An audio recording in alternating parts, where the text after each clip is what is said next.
जय हिंद साथियों, आप सभी का स्वागत है सीबीआई क्लासेस में। आज के वीडियो में हम लोग देखने वाले हैं क्लास 10th का ज्योग्राफी। ये चैप्टर का नाम है शक्ति या फिर ऊर्जा संसाधन। ठीक है, इस चैप्टर से जितने भी सब्जेक्टिव क्वेश्चन है वो सारे सब्जेक्टिव क्वेश्चन को इस वीडियो में हम लोग देखने वाले हैं, तो वीडियो को आखिर तक जरूर देखना। पहला क्वेश्चन दिया गया है, पारंपरिक एवं गैर पारंपरिक ऊर्जा स्रोतों के तीन उदाहरण लिखिए। तो सबसे पहले लिखते हैं पारंपरिक ऊर्जा स्रोतों में क्या क्या आता है। तो पारंपरिक ऊर्जा स्रोतों में कोयला, पेट्रोलियम तथा प्राकृतिक गैस आते हैं। 3 हो गया उदाहरण। अब गैर पारंपरिक में जो है सौर ऊर्जा, पवन ऊर्जा, ज्वारीय ऊर्जा और परमाणु ऊर्जा आदि आते हैं। तो इसका भी चाहो तो आप लोग स्क्रीनशॉट ले सकते हो।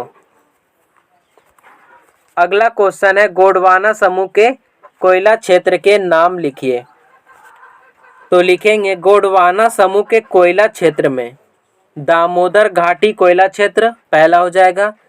दूसरा हो जाएगा सोन नदी घाटी कोयला क्षेत्र, महानदी घाटी कोयला क्षेत्र तथा वर्धा गोदावरी कोयला क्षेत्र आते हैं। इस क्षेत्र से भारत में 99% कोयला उत्पादित होता है। मतलब ये जो क्षेत्र है, ये सारे क्षेत्र मिलाकर भारत में जितना भी है कोयला उत्पादन यहीं से होता है, 99%।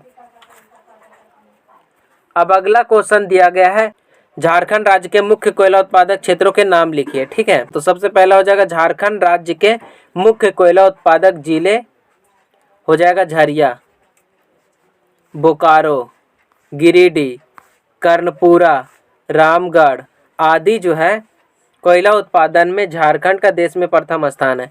मतलब ये जो है झारखंड का मुख्य जिला जो है झरिया, बोकारो, गिरिडीह, कर्णपुरा और रामगढ़ आदि जो जिला है, यहाँ से कोयला उत्पादित होता है झारखंड का। और झारखंड जो है पूरे भारत में सबसे पहला स्थान पर है कोयला उत्पादन में। अगला क्वेश्चन है, कोयले के विभिन्न प्रकारों के नाम लिखिए। तो सबसे पहला हो जाएगा, कोयला को कार्बन की मात्रा के आधार पर 4 भागों में बांटा गया है। सबसे पहले लिखेंगे। ठीक है, पहला हो जाएगा एंथ्रासाइट, दूसरा बिटुमिनस, तीसरा लिग्नाइट, चौथा पीट हो जाएगा। तो एंथ्रासाइट जो है इसमें कार्बन की मात्रा 90% से अधिक होती है, जबकि बिटुमिनस में जो होती है कार्बन की मात्रा 70 से 90% तक होती है, यानी इसके बीच में होती है। भारत की अधिकतर जो कोयला है ऐसे ही श्रेणी का है, बिटुमिनस कोयला है भारत का अधिकतर कोयला। लिग्नाइट, तो इसमें कार्बन की मात्रा जो होती है 30 से 70% तक होती है, यानी 30 से 70% के बीच में होती है। ऐसे इसे जो है लिग्नाइट को भूरा कोयला भी कहा जाता है। अब आ जाएगा पीट, तो पीट में जो है कार्बन की मात्रा 30% से कम होती है। तो इसका स्क्रीनशॉट आप लोग ले लो। अगला क्वेश्चन है, पेट्रोलियम से किन किन वस्तुओं का निर्माण होता है। तो पेट्रोलियम से सबसे पहले डीजल, केरोसिन तेल, पेट्रोल, गैसोलीन, वैसलीन, साबुन, प्लास्टिक, कृत्रिम रेशा आदि बनाया जाता है पेट्रोलियम से। अगला क्वेश्चन है, सागर सम्राट क्या है। तो इसका आंसर है, सागर सम्राट अरब सागर में स्थित एक जलपोत है जो समुद्र में पानी के भीतर तेल के कुएं खोदने का काम करता है। यहाँ 80 करोड़ टन तेल का अनुमानित भंडार है सागर सम्राट में। तो इसका स्क्रीनशॉट आप लोग ले लो। अगला क्वेश्चन है, किन्हीं 4 तेल शोधक कारखाने का स्थान निर्दिष्ट कीजिए। तो लिखेंगे भारत के 4 तेल शोधक कारखाने निम्न है। पहला बरौनी तेल शोधक कारखाना जो कि बिहार में है, डिगबोई तेल शोधक कारखाना जो कि असम में है, मुंबई तेल शोधक कारखाना जो महाराष्ट्र में है, चेन्नई तेल शोधक कारखाना तमिलनाडु में है। तो इसका भी स्क्रीनशॉट आप लोग ले लो। अगला क्वेश्चन है, जल विद्युत उत्पादन के कौन कौन से मुख्य कारक हैं। तो जल विद्युत उत्पादन के 2 मुख्य कारक है। सबसे पहला भौतिक कारक, दूसरा आर्थिक कारक हो जाएगा। तो भौतिक कारक में पर्याप्त जल राशि, नदी के मार्ग में ढाल, जल का तीव्र वेग, ये हो जाएगा पहला। और आर्थिक कारक में बाजार हो जाएगा, फिर पूंजी, औद्योगिक क्षेत्र, परिवहन के साधन आदि महत्वपूर्ण हो जाता है। तो इसका भी स्क्रीनशॉट आप लोग ले लो। अगला क्वेश्चन है, नदी घाटी परियोजनाओं को बहुउद्देशीय परियोजना क्यों कहा जाता है?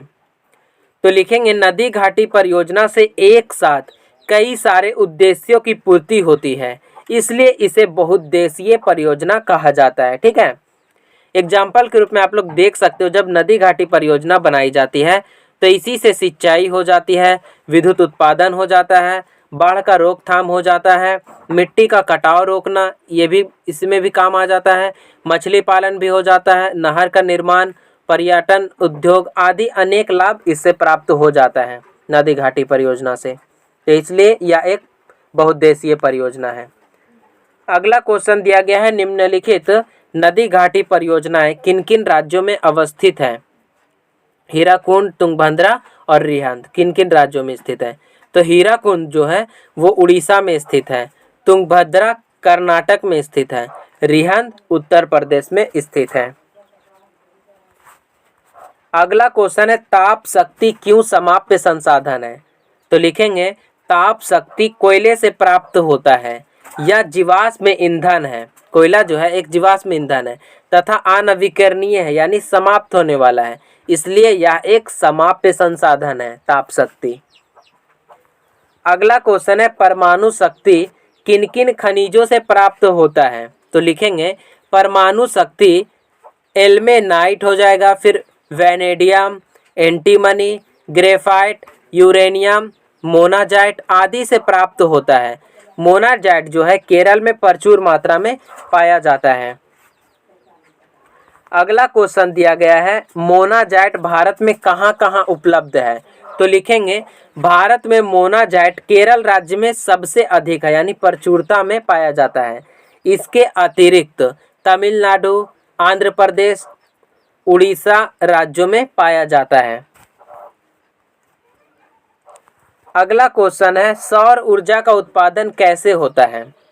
तो सौर ऊर्जा का उत्पादन जो होता है सूर्य के किरणों से होता है। ठीक है, जब फोटोवोल्टाइक सेलों में विपास्ती सूर्य की किरणों को ऊर्जा में परिवर्तित किया जाता है तो सौर ऊर्जा का उत्पादन होता है। मतलब जो होता है सोलर सेल, उसमें जब सूर्य का किरण आता है तो उससे जो है सूर्य के किरण से ही विद्युत का उत्पादन होता है। ठीक है, जब फोटोवोल्टाइक सेलों में विपास्ती सूर्य की किरणों को ऊर्जा में परिवर्तित किया जाता है तो इसी क्रिया को किया जाता है तो इसी क्रिया से सौर ऊर्जा का उत्पादन होता है। अगला क्वेश्चन है, भारत के किन किन क्षेत्रों में पवन ऊर्जा के लिए अनुकूल परिस्थितियां हैं?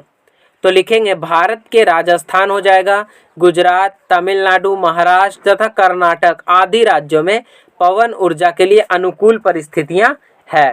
तो आज का वीडियो यहीं तक समाप्त होता है। कल के वीडियो में हम लोग इसके अगले चैप्टर वाले क्वेश्चन को देखेंगे, इसलिए इस चैनल को प्लीज़ सब्सक्राइब और लाइक ज़रूर कर देना।